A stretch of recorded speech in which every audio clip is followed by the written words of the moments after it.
آج وہ مرحلہ آ گیا ہے تاریخ کا ایک عظیم موڑ. آپ دیکھیں گے کہ بڑی مشابہت پیدا ہو گئی ہے.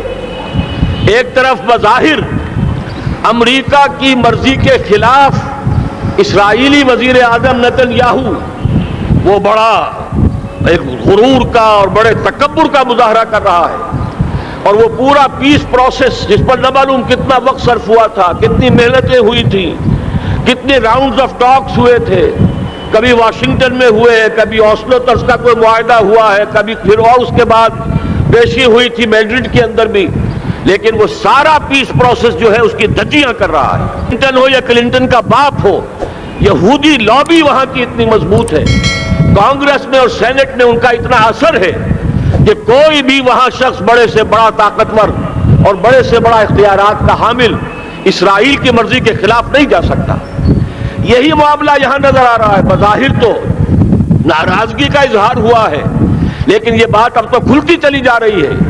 حقیقت یہ ہے کہ یہود اور ہنود کا بڑا گہرا لنک قائم ہو چکا ہے، اور اس کے بعد حقیقت یہ ہے اگر ہم نے جرأت کر لی، اور مجھے یقین ہے کہ ہو جائے گا، کچھ لیت و لال ہے، کچھ تاخیر ہے، حکومت کے کچھ اعلانات دو طرفہ سے بھی آ جاتے ہیں، لیکن مجھے یقین ہے یہ دھماکہ ہوگا. یہ مشیت ازدی ہے، یہ شدنی امر ہے، یہ ہوگا.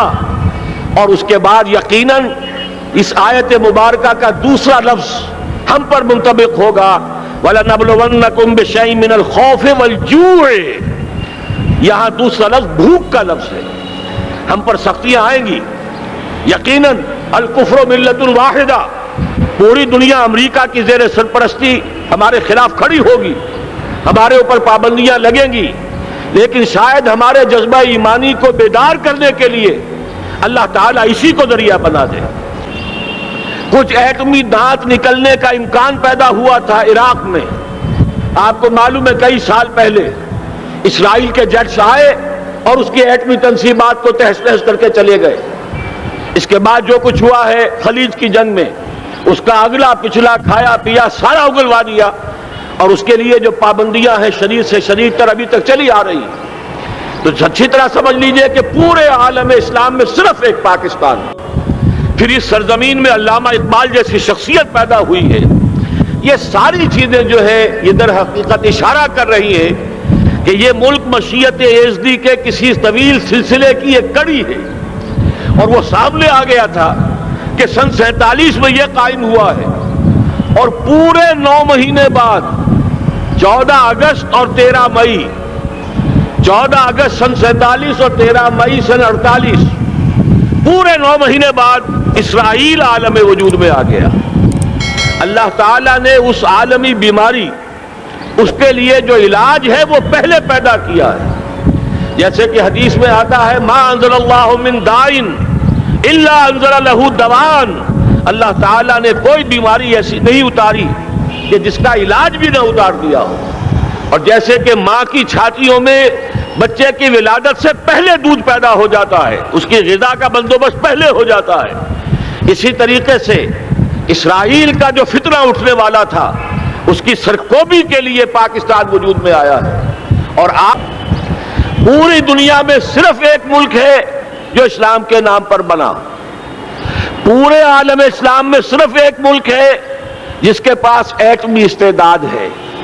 ان دونوں چیزوں کو سامنے رکھیے تو پھر مشیت ازدی میں مختلف چیزیں جو اللہ تعالیٰ کی اس تدبیر کے اندر موجود ہے اس کی کچھ نہ کچھ کڑیاں جو ہے ملتی نظر آتی ہیں. لہذا اگر یہ معاملہ ہو جاتا ہے تو یقیناً اگرچہ سختی آئے گی وَلَنَبْلُوَنَّكُمْ بِشَيْءٍ مِّنَ الْخَوْفِ وَالْجُوعِ، لیکن ایک تو یہ کہ اس قوم کے اندر سے انشاءاللہ جذبہ ایمانی برآمد ہوگا. کر ایسے ہیں کہ جن کو اللہ تعالیٰ نے جہنم کی آگ سے چھٹکارے کا پروانہ دے دیا، وہ لشکر جو ہے وہ جہنم کی آگ سے چھٹکارا پا گئے. احرزہم اللہ من النار. وہ دوسرے لشکر کون سے ہوں گے؟ اصابۃ یغزو الہند، ایک وہ کہ جو ہندوستان پر حملہ آور ہوگا، اور دوسرا وہ جو حضرت مسیح علیہ السلام کے ساتھ جبکہ ان کا نزول ہوگا، اور اللہ تعالیٰ ایک مجدد، اس آخری دور کے مجدد کی حیثیت سے حضرت مہدی کو بھی ہمارے درمیان میں سے اٹھائے گا.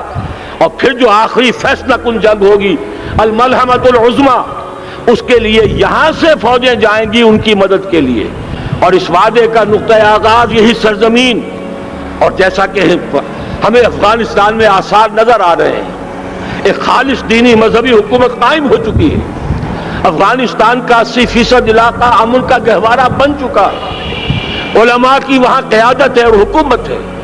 یہ پاکستان اور افغانستان مل کر، جیسا کہ آپ کو یاد ہوگا میں نے جب تجویز پیش کی تھی کہ حکومت پاکستان فوراً تسلیم کرے طالبان کو، اللہ کا شکر ہے، میں یہ نہیں کہتا کہ میرے کہنے کی وجہ سے ہوا، لیکن بہرحال اللہ کا فضل ہوا کہ چند دن کے بعد ہی حکومت پاکستان نے تسلیم کر لیا طالبان کی حکومت کو۔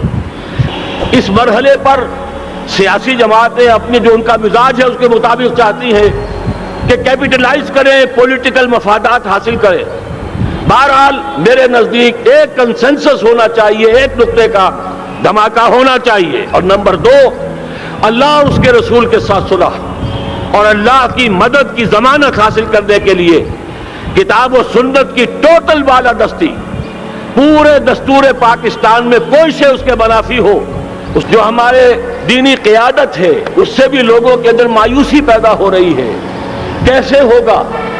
میں نے بارہا کہا، جب میں یہ شواہد دیکھتا ہوں جو حدیث میں ہے، جس کی خبریں دی گئی ہیں، 400 سال کی تاریخ دیکھتا ہوں تو مجھے پاکستان کا مستقبل بہت شاندار نظر آتا ہے۔ یہ تو مشیت عزتی میں کسی بہت اہم رول کو پلے کرنے کے لیے قائم ہوا ہے۔ جب میں زمینی حالات کو دیکھتا ہوں تو مایوسی ہوتی ہے، لیکن میں یہ سمجھتا ہوں کہ وہ وقت آ گیا ہے کہ جس میں یہ قوم جھنجھوڑی جائے، اور یہ بھٹیاں آپ دونوں طرف دہکیں گی۔ میں اس سے پہلے بارہا کہہ چکا ہوں، ملت اسلامیہ تقریباً 150 کروڑ افراد پر مشتمل ہے، لیکن اس میں سے تقریباً 20 کروڑ عرب ہیں۔ ان کو اللہ نے خصوصی فضیلت دی تھی، یہ تھے کہ جن کی زبان میں قرآن نازل ہوا، خود محمد عربی صلی اللہ علیہ وسلم عرب تھے، انہیں جو فضیلت عطا کی تھی، لیکن بدقسمتی سے اس دور میں آ کر بھی انہوں نے آزادی حاصل کرنے کے بعد بھی اپنا قبلہ درست نہیں کیا۔ کسی نے ماسکو کی طرف رخ کیا، کسی نے واشنگٹن کا رخ کیا، اللہ اور اس کے رسول کی طرف رخ نہیں ہوا۔ واقعہ یہ ہے کہ مجرم ہیں، دوسرے بڑے مجرم 150 کروڑ میں سے 10% یہ 15 کروڑ مسلمان ہیں۔ حالیہ جو سینسس ہمارا ہوا ہے اس کے بعد اندازہ ہو رہا ہے کہ یہاں کی آبادی 15 کروڑ ہو چکی ہے۔ 10% امت مسلمہ کا مسلمانان پاکستان ہے، اور یہ اس اعتبار سے کہ اسلام کے نام پر ملک بنا کر نصف صدی گزار چکے، لیکن یہاں پر اسلام کا بول بالا نہیں ہوا، اور پھر یہاں سے پوری دنیا میں اسلام کے غلبے کی جد و جہد کا آغاز کیا جائے۔